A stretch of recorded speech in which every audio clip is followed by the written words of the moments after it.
جبریل نے سجدہ کیا. آنظر فرماتے ہیں تاج روح القدس کے موتی جسے سجدہ کریں.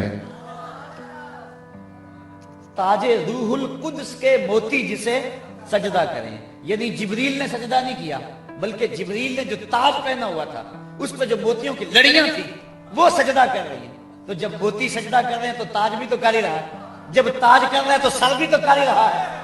لیکن یہاں سر کے سجدے کو نہیں کہا, ذوق بھی پورا کر لیا اور شریعت کی تلوار سے بھی بچ گئے. یہ ہے نعت خوانی. نعت کہنے کو احمد رضا چاہیے. تاج روح القدس کے موتی جسے سجدہ کریں رکھتی ہیں کتنا وقار اللہ اکبر ایڑیاں. یہ محبوب علیہ السلام کی عظمتیں ہیں, یہ حضور کی رفعتیں ہیں. بات بدل بڑھتی چلی جائے گی. میں نے جو آیت آپ کے سامنے پڑھی, نعت کے دو اسلوب ہیں. یہ ہمارے دور کی ایک سہولت. یہ جو نعت خوانی کی طرف ہم لوگ آئے ہیں اور محافل نعت کا ایک مروجہ انداز پیدا ہوا ہے, تو اس کی ایک خاص وجہ ہے. چونکہ منبر و محراب پر جب علماء نے اپنے مسلک پہ گفتگو کی تو کچھ لوگوں کو یہ بات کڑوی لگی. انہوں نے کہا کہ ہم اس انداز کے ساتھ مدح کا پہلو ہی سنیں اور رسول کے جو شاتمان ہیں ان کی جو مذمت ہے وہ نہیں ہم سن سکتے. اور یہ اس انداز کے ساتھ جو ہے وہ ایک ترتیب جو ہے وہ بنی اور کہا کہ نہیں اس میں اختلاف نہیں ہوتا ہے. جبکہ حضرت حسان بن ثابت رضی اللہ تعالی عنہ کی جتنی بھی شاعری ہے آپ پڑھیں, اس میں جو حضور کی مدح و ستائش ہے ڈائریکٹ وہ کم ہے اور دشمنان رسول کی مذمت زیادہ ہے. میں ایک مثال دینا چاہ رہا ہوں. نماز کے اندر 2 سجدے ہیں اور رکوع 1 ہے. صاحب نور الانوار ملا جیون علیہ الرحمہ فرماتے ہیں کہ الامر لا تقتضی تکرار ولا یحتمل. جو امر ہے وہ تکرار کا تقاضا نہیں کرتا اور نہ اس کے اندر اس کا احتمال موجود ہے. میں ایک بات آپ کو کہوں تو ایک مرتبہ آپ کر دیں بات پوری ہو جائے گی. لیکن ورکعوا واسجدوا, رکوع کرو اور سجدہ کرو. رکوع ہم 1 کرتے ہیں, سجدے ہم 2 کرتے ہیں. امر ایک جیسا ہے. امر تو تکرار نہیں چاہتا تو سجدے 2 کیوں کرتے ہیں؟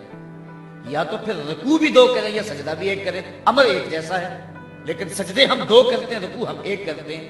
تو اس کی کیا وجہ ہے؟ تو اس کی وجہ انہوں نے بیان فرمائی. فرماتے ہیں وجہ یہ ہے کہ جب فرشتوں کو امر سجدہ ہوا تو 1 سجدے کا حکم تھا, کیونکہ امر سے تکرار لازم نہیں آتا.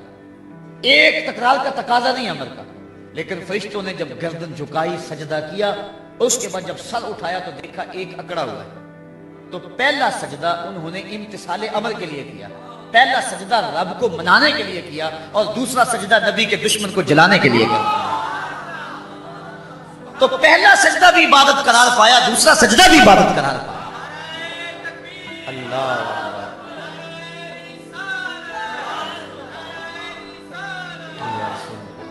تو نبی کی مدح و ستائش یہ بھی نعت ہے اور حضور کے دشمنوں کی ٹھکائی یہ بھی نعت ہے.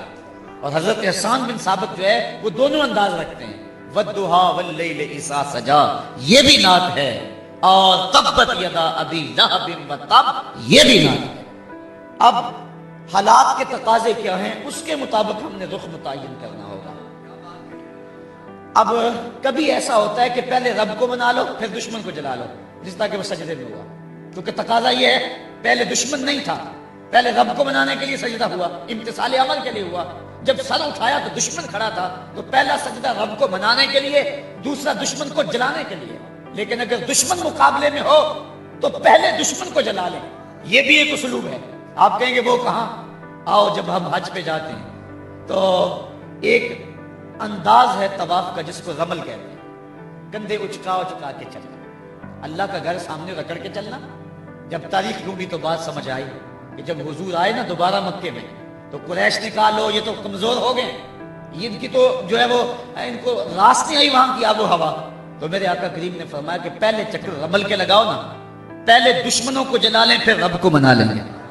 تو پہلے رمل کے چکر جلانے کے لیے پھر رمل کے بعد والے چکر رب کو منانے کے لیے. تو کبھی پہلے رب کو منائیں پھر دشمن کو جلائیں اور کبھی پہلے دشمن کو جلائیں پھر رب کو منائیں. اگر یہ ترتیب ہو پھر بھی عبادت, اگر یہ ترتیب ہو پھر بھی عبادت. اس وقت جو حالات ہیں دنیا کے معروضی حالات بنے ہوئے ہیں, اس وقت ہمیں کس چیز کی ضرورت ہے یہ مجھے اور آپ کو دیکھنا ہوگا.